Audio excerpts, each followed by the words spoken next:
côté d'agréable de dit ouais non il y a la belle fondé de non ma il y a la belle to belle pipa pataji bo baba de bene to lo me fi de me beji bon là zuma le mi bana se ko joko alo mi bana mon de jo de to lo me alo mi so bana mon wi wa de ko place ça wa ya ko to me ko wa wi wa de pepe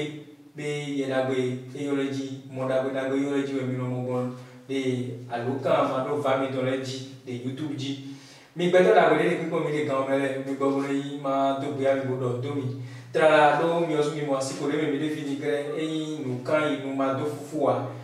tom si se mi don ide mi te kon lo blo ko ide a che ba de to de me mi le don se de do le de mi si bon ji bon be be de mo to do mi bo da plus ma le mi ne kuche beaucoup de tom si se do tom si se e ponte wa fo si ça mi osu meti mi eros ma le technique le bi papa ta be no wa mi don de to ho e no wa ti je le ja bote de yi technique bi asa bango ko ji sun ko fo ko go de me mi le don be no wa mi don to ho te don mi oso wa e kon tada mi wa e kon kere mi osu mi eros ma le ne nguru bo nu gba to lo ji bo ya zon ya kan bo le mere wo u ji ja mi na so bo yi nu kon lu ti te ngbe bo na gba je me te do ga kon fo peli do go do mi eros ma le mi wa de yi to ho di lo ko na ke nya na no bi nya na no kon wa na no te kon bo no to me wa beto de to ate beto so yi me yo la mia mi to te beto so wa gbeji ko jira so wa to gbeji da gbogbo e wi o ga yin me le lo zion nu me se mi don le pataki ne mi ado kere bo na ba je me pere bi na do mi lo ma le fa ba no e me de no yi un so feto me do na to da ba di file bi beto ko do me la ko Victor CP quoi Jacques a wajin ko do fifon Royal TV Benin quand me ko do fifon me ko do kale me de mi ma fon gandia ndondo mawde dagbe ndondo me sende do mile bodo afa no mi na wa dagbe na mi me de no pon mile BCC do ami mana ko no mi kami no le me mo fi de mi no me question ko no ko credit ko no pon Royal TV Benin afa no mi na de ke bo FIFA na me BCC no bon de wa to me wase e mana mi ton ne mi na se dagbe mi na se do meji ne mi ganzo mo be dagbe ja mi ganzo mo do pro mi na le BCC do aso wa gbe de Royal TV no le dagbe na konto do pro mi na le Jaka Ure, ni lo mio smeti mi se puedo cheque eso me digo mi so den kan dale ya do mi wa o quando me hoji re no ponga tempo ga luta wa ne wa fi ya sante no dindo mio sumi mamo los mali joma le ni control me be ne mi gana blomo me wi to mi to be ne to mi to ka ro to da ho le ko yi mu me se resi to o mi le de to me fini a kwande na ba mi kre be fa o mi na o e no si yo do no cambio a wa ne ka so ba mi kwa mo ko ga ba mi a mi a do de ji a be do afford le be no different do mo to no nya mi na ka se do la be akpare ko e mi na no te na no wi wa de asonya ka ni obi oto jibo le mele wo de o yo flase be di ton afote mi gande bo wa ni mana ba mi le to fi me na ho baba de mi le go de no wi wa mi to le me de won to me kozi o no wi wa le me foto no me se le zi de titule me ni àwọn Japon e ka no wa fo le be gan ya de o na mo to se ni aka mo ko do so alo yo no ti be no wa no afia me wa alo ne ka wa so me di kere alo te mo ka zo una lo mo ko do iro buliji oh Jaka wajin na chena we ina chena bu gbe gbo ma wona no ko hoy fa mo na ko ko hipo o kana chena togan a chepi pa Patrice Talon ho jo ho akanse do de me ho le wen Beneto accordo pleasing to fili we do ko no le tron boa ja ko lo fichi bo me ho de ga no to me fi le dai ne do yiro a wa ja no mi ye ma do tu mi ma do sone mi ma ka zo do a wa go no de lo i fun a wa he to le bo do deji amundo ko ke de ma o na mi yo i fe no mi do ta ka mi do bo do me wi me zin no bo u me ho mi no le zi bo du ya wa ji ko ko ne ana pon le jijo de ana moro o ko vive le ko no kon ne ko viga le ko kon kere ko mo gba to tale ana moro to gan a chepe pa si jera Patrice Talon don to gan le we bo e wa ganti to do a holu buta o wa do menu mi don le po ye wa to mena bona de yo bon fi kokoro ko bo lili alo akondina benevision benevignon de to bo do le bodo ennemi invisible bueno yo le jijo ni lo enya zonwa ne mi aro kere o kento de wi me bole no na wa do me we ne kento ka wi me bo na wa do me ndi pe beto ma no kun je me ne no buge de mizo ren buena era fwa wa ren ni no no yesime le wi yo no se le bien kamera be afa o me na bo ye na me bo na voto no me se mi dans le bon me de ga ye ko no bo no ko de khele le do de ma de fona de ye ko no de no ko de khele le agba gbo no de no ko de fian le pour do malé no le po ndi do no yesime ja zo we yo no wa bien to c'est un pays de croyance nous dit des itoy bon ne me ren di donc do me le de ma do ko di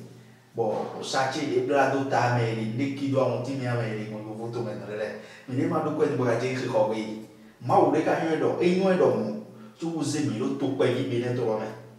bon ma do adok mi ma do nde do to ko mi do le ozu be do to ko ka ti di bo zo ren be to le do epidemie wa we ya je be to ko ka ti bo zo ren be to bo ne me be to na ga be ne bo te kwa ton tata ma do mo ko do le donc ma o be yin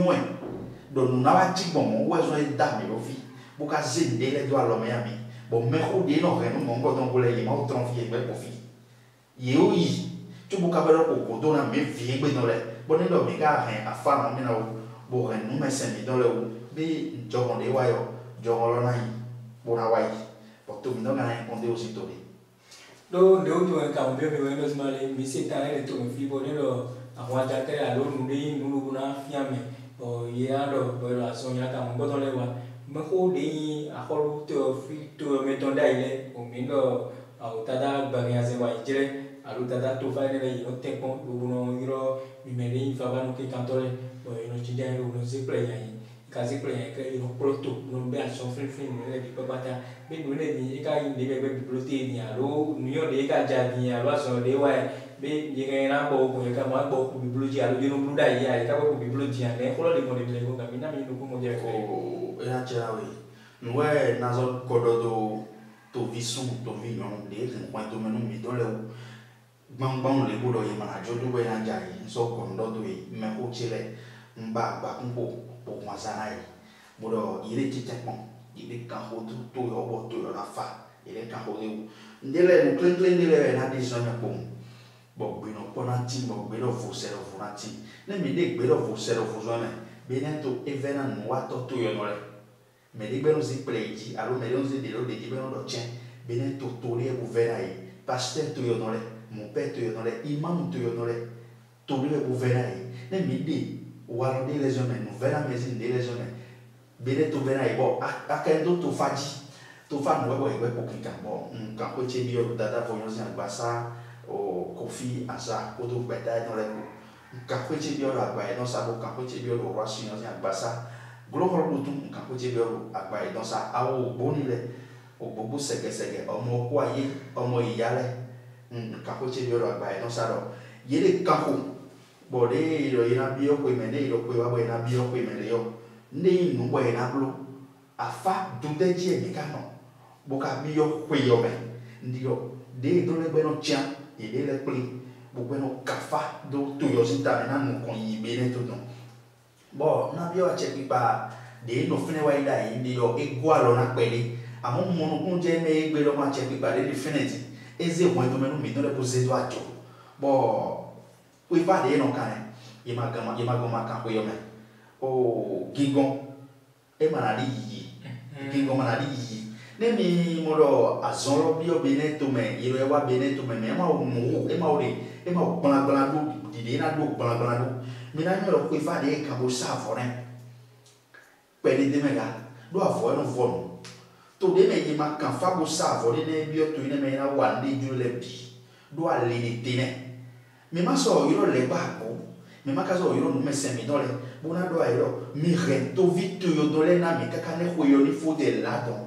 agbanji ponto ele gba yin ma agbanji ponto e ye menu mi do le yin ma nu ye si mele won to menu mi do le agbanji ponto e yin ide mi o kan pe pa bo oze benevisun benevi yon do a lo mena ye ba son kawawa ana moro eze si le lote azoro ma bezo benino ale jitro kaka jeti ye ma zo do benino ane mu le be aso le goto ndon do itra la bo don to kan sisi jera patristano do ni tekon bo ni kokon bo kono le ni kokun bo kono le de do kon de yo le ne me biso do kon mena yon go ma zo do tanta bẹ́ẹ̀ ni kanko ifa mẹ́jà nánà wẹ́lú bọ́nà dọ̀dọ̀ yẹn ní kanko ifa nọ ẹni mọ̀mọ́ à de yìí tsi bọ́nà bolo de kọ́ tsi mẹ́ de kó tsi gbé bọ̀ bẹ́ẹ̀ ní tó nafa bọ́nà tó gbọ́ àlọ́ náà tó kàn di yọ̀ náà bolo do clean o awasago yẹn mi do o yẹn o wa do no ko ma e lo ni do tien de e na no me donc ala yo lo no mo ko to ti bo e bi blu ten ni ni do de wa ida ye to gan de wa we no ye no blu be no cha lo ja mo de yo wa tien ye de bi blu mi jo ye ma ko ye kan mo cambio ye do be ya bla mo de ka te ko fa e ko yo me do mo pre jai du le ka jai lo ka o de creros mali àwọn mo ko no aso mo ko na tin lo wa do de no se ma lu ga je kre be ka ko fa ko mi bi ko be ka ko fa falo ngena de mo toros mali mi jobi de alors faut le mo mi ngami do ali mu mo ko to de ali ti ko ja ko mo ko de ka to ko fa de ka de mi ka ko yo no do ko do ama mi ngami afre mi chetro de mi ngami do free ma so do na free do to de vule ko zo a chande ma ama ko do de se ma ko fa ko yo no le wa ye ni to do mi to le ye do to le te igbe we ko fa ko yo no de wa ye ero a cheva de ko acheva igli elo acheva kubi no yana liwa uli igli bino mari acheva kubi no woga je igli bino de igli elo nukupu toke je toke ga toke elo je leterete ga leterete amu ne wana no ita e u do kudu no sopoji dulo do kudu asokoji kwa ibo ka do kudu kokoleji bonga di do tuli ne wo mi ube ye to so come do you safo edo bonga di do aforo e uzo de tita te mu ne wi di de je no bona bio ye be de no kan ko ifale do Nilo, il va y camper femme. Il n'y a pas de prédication. Il pour la job, pour remettre les man de l'opi, il n'y a pas de docteur, il y a dans la toga, il y a pas de dolé, dit toga ton ramio eo. Avant d'avoir les fonds togo de voir. Les méga de la wana font me vu des tofa et caminé de la wanawa. À mon déna zéro né royo sikos déna zéro benino à les experts men dit le oiseau mais pour les you no motulo do faro ne itenium itenium mento o ndilo you no motulo pour no fili no ti ils ont fait tout nos aller mais pour aussi do na mignon pe ka o sa voere bo e o wai ama comprendre pour donner di o sa connaît bon e o wai be di donner kando a zon de wa to men ennemi invisible nous les no ba de tout le men ni trop di donner kande die newe dokoro bokoro dokoro pour ko itambe abi fabi dokoro pour ko itambe vodno dokoro pour ko itambe si c'est no imam dokoro ko male dokoro ko itambe dude kandi newe ina bulu ko bona zigmo ejibo ina dude libe no eto jemina wona beto ila ko to dide papa no mi to dido mi bo ni mi e mo loji to lo na pon dude kan do mi mo lo zma le aso no ba mo e wa ko to beto benino le bi papa ta o ibe ni pre me bo yin papa no fakato kun sento no pali de me kam de ole ila ito ide pro ko lo buzi pre ya dia chon kalo meto o dude ga ye e nu lo bo ga mo do pro prometo le ko de ko lo to me mi bo ni mi ne ko zo mo da gbe gaben akoto no kodo silve ani gbe ko si mo bi ko ya mo ko bo to ko re ole mi huno hun si de ogbuto la ole mi je po bo ro jen kle e de dandan me na u fie sa de wa na obineto wa to lo bi kaka e je no vi mi ton de àwọn ori togbo itan oyi o yovo to me America to me wa o France to me wa Martinique wa Guadeloupe wa e mi do hablo savo kan fabo savo to ta ne do me du teji mi no bonne e bon la mi me wi bon FIFA kondo hotaglo me wi le do propoton de mi kawa du re mi mo du lo yin du ganji de du re mi mo afo de do mi le mi taku onyo mi asavo lo le budasa lo wa di ro sende metoro fin to budasa mi pajere be di ro he mi tonu imoran dunu le imoran wale nyonu mi to mo dafo gbe bo mi no sepo nya mi no nya to be no yi to ho me bi pa edo sende fa di ro me le tin budasa sen ro bo sende dasa ro e ro sen lo wa jandu bo me gbogbe musu ganu maku ihwe ganu mo kudo yame e ro telere ma na be ganu pa e ro ne hu yan ganu adu aboro hu ro gbere ganu adu aboro do ne bogbon adi si bogbon mi o me bogbori kaka ero yan du deji uwe hu yan ganu adu aburu hu rogbori ganu adu aburu fi we sale te apo le te wa di ro re ro pin son re na ho ero jo kun re ro na yin na tin ma ho yan fin ara mi bo kon le magari ke bo atian ho ete ya tin mi do me ho kwegbe aka do bo dagbe na hu de je ko ro nu me do ele won bi apo no ma ro apo ajo do pon so ma ro na ho o fat jedu lo mi la mon kunje ye nu ye simelego mi ugbeto ma mon kunje nu ye simelego dia falo ka jaye wa dodo be o khode me awe no po do khoine wa jetu me ajiji bo khoine de jetu me ajiji wa khan kho me gble wa bo yibe nuwe do wa khan gble do nu glo do ye me da wa khan lo bi gble do togun eleji ba fa do de jai afo de do ya sale de afo tu de jai man yin tu yan de tu de no ya kwa mo do akwan jile kede we jai be tu ni le wa na togbo bodo be ne o ye sa fo lole e do du de jina tin amo fa du lo ka do be do kho maison bodo nu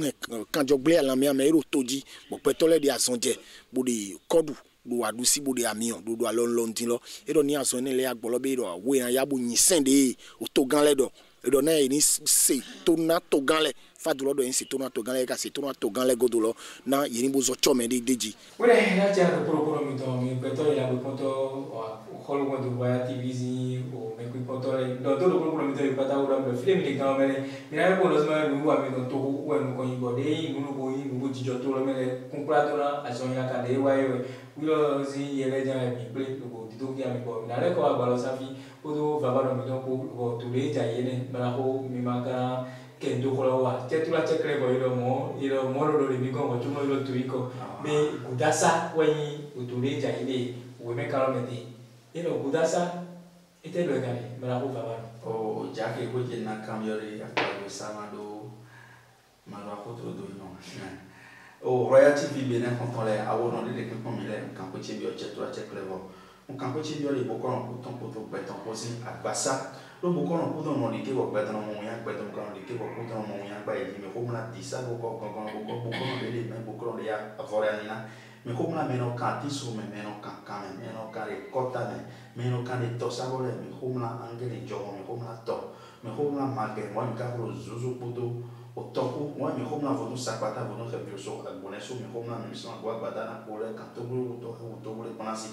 dindi mo fi dibuto agbete ji wote yeve hoyo to me komna me awo no kabri kojo ngiro kwa kita wana to bulu monji vekan vero no atinji bulu ndria fo me komna na me no nare 15 ya jopare me no wati me no kamere me no se beto bulu bu ngule me komna me bisese ji do chetra chekre bo utasa ero sende voto mole kule kutasa no metoro video kule to kubo kuduichi okombuji ero kuweta saiji ero sende metoro video kutasa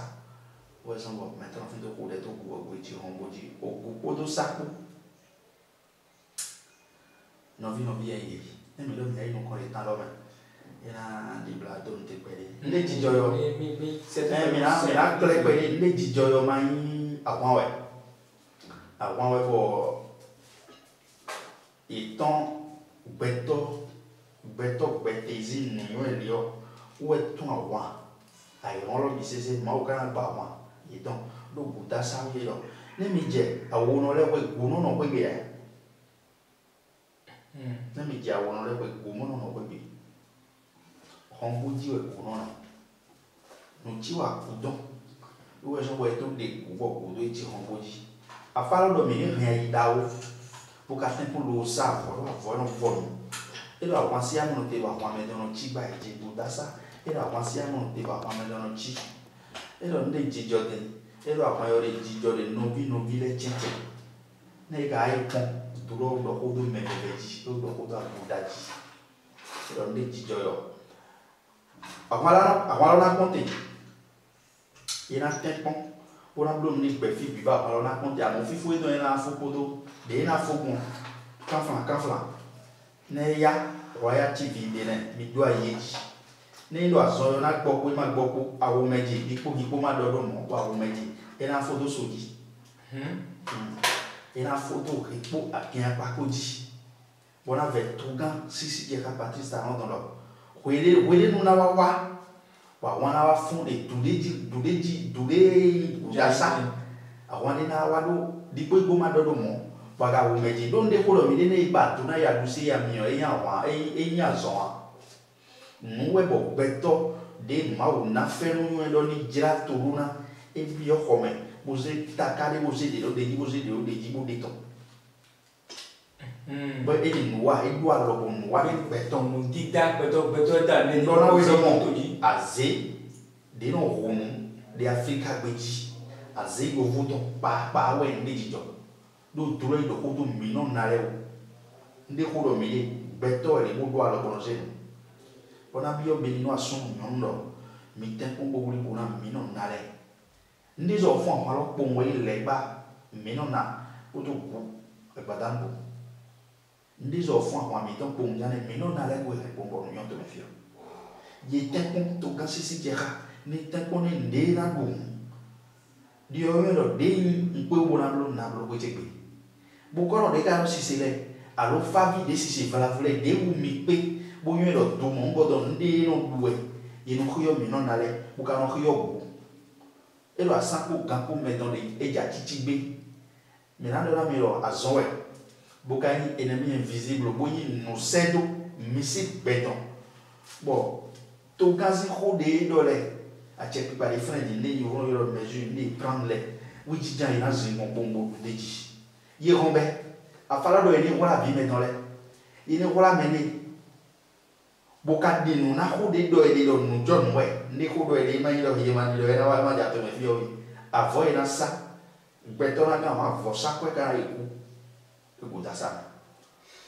oh mara ko baba do mi tambo so campo bio do mo ko do dine mi amo kre di mi de tintin dulo me mo kre be no ne be yovo de le no ko ko mo le ta me ko lo ze de o de ji go ze no go ze do to ji be kamera e mai mo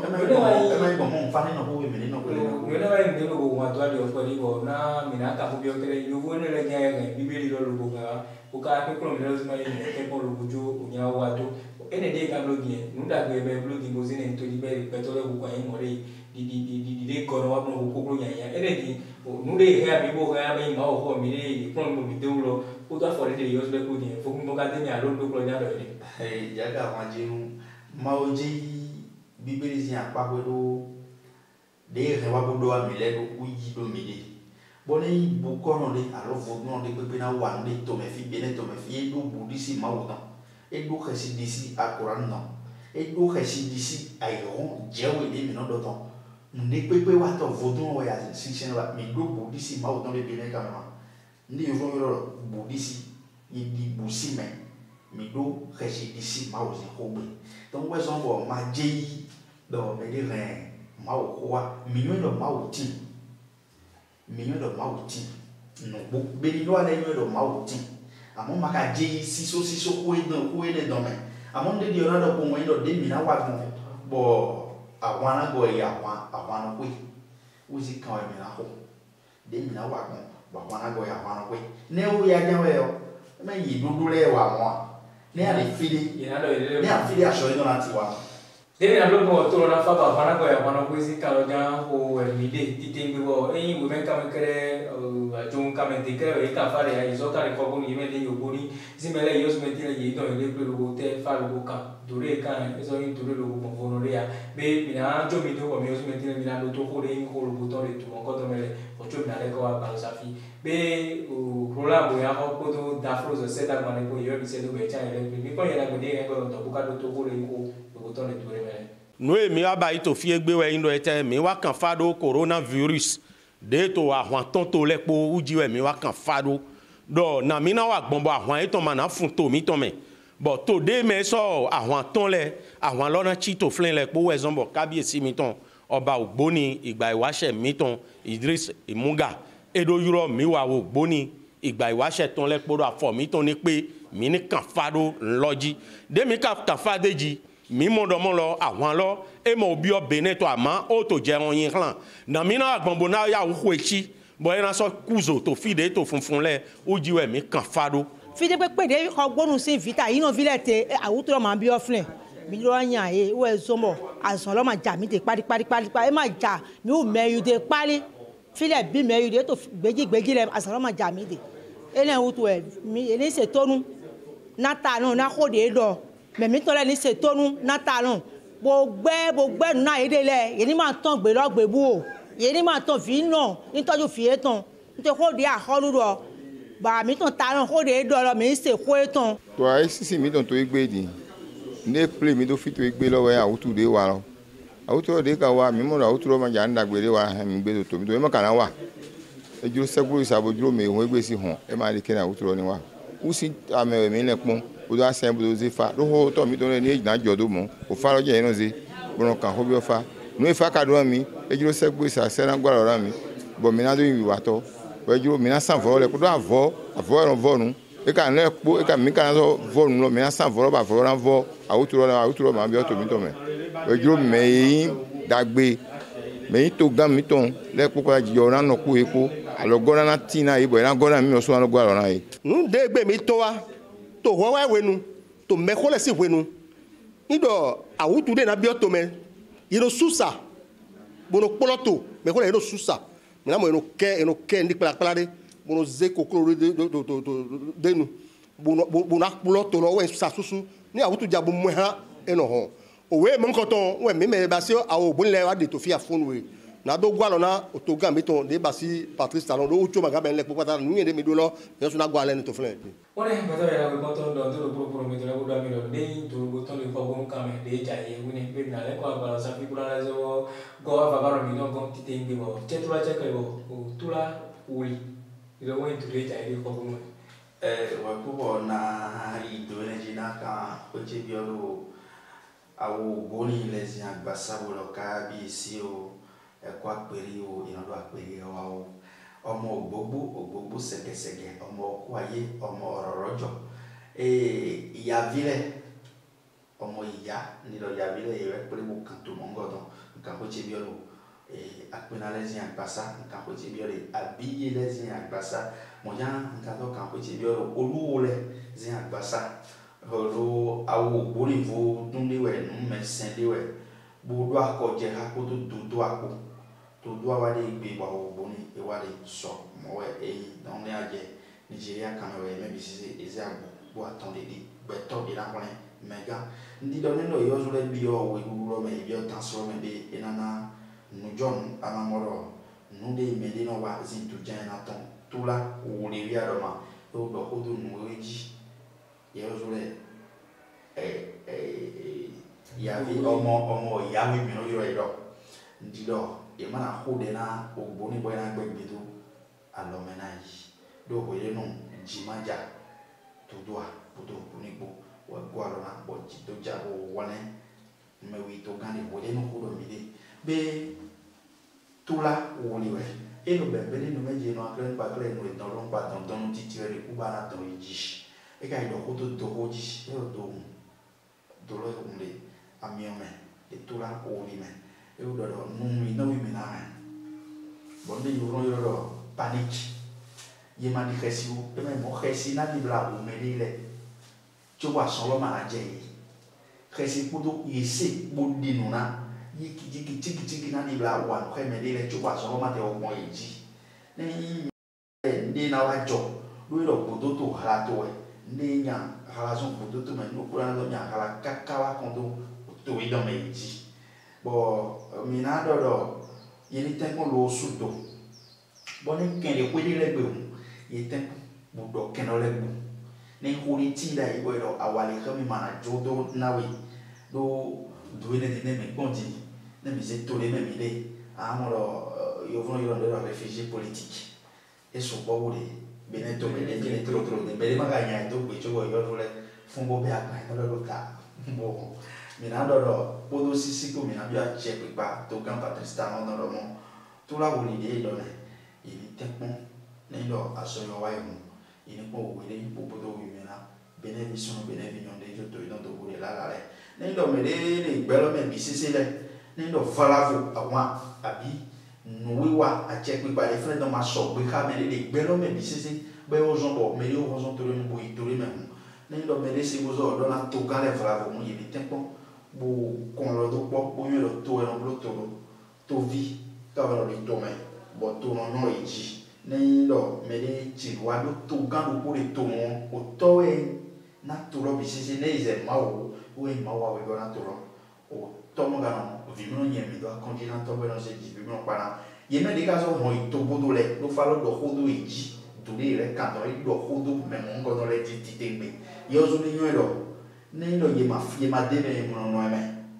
ne ma deme e mo no eme ne ndo gande de tonu galo e no si bono yidona e de mawo seme e da Quran seme e de foto si seme galo e no yidona bono mo jomio bono alo no jango po bono bulu to we na ilo mali fine ma deme wo so de ma tonu e na to glone ga bonde wa ile e ma ino ko afalo lo hudo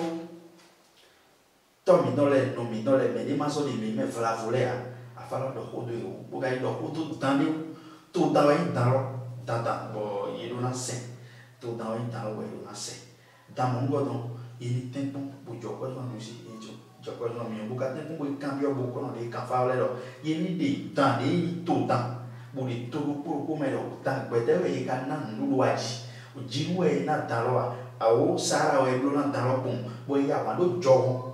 we mi jongo mi na bu do amaloji do amamoro kwa ito ko to ala mo jogo ma ya ko ito ko e blo jogo kwa ko jogo na be afi e na ndi bona te bo ga na tempo bona khode na lepa to ko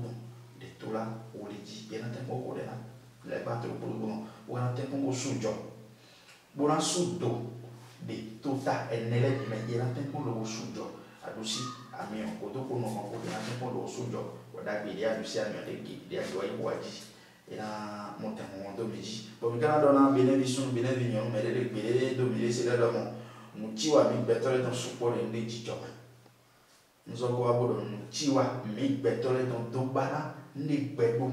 do bana ma wo se ho e support ndi jijo mi dole ne ndo mi zo tempo bo ho mi dole me fili mi na chile mi zo ho de bu yuro ma bu ka yuro no me senere ni jale bo so ko kemi allo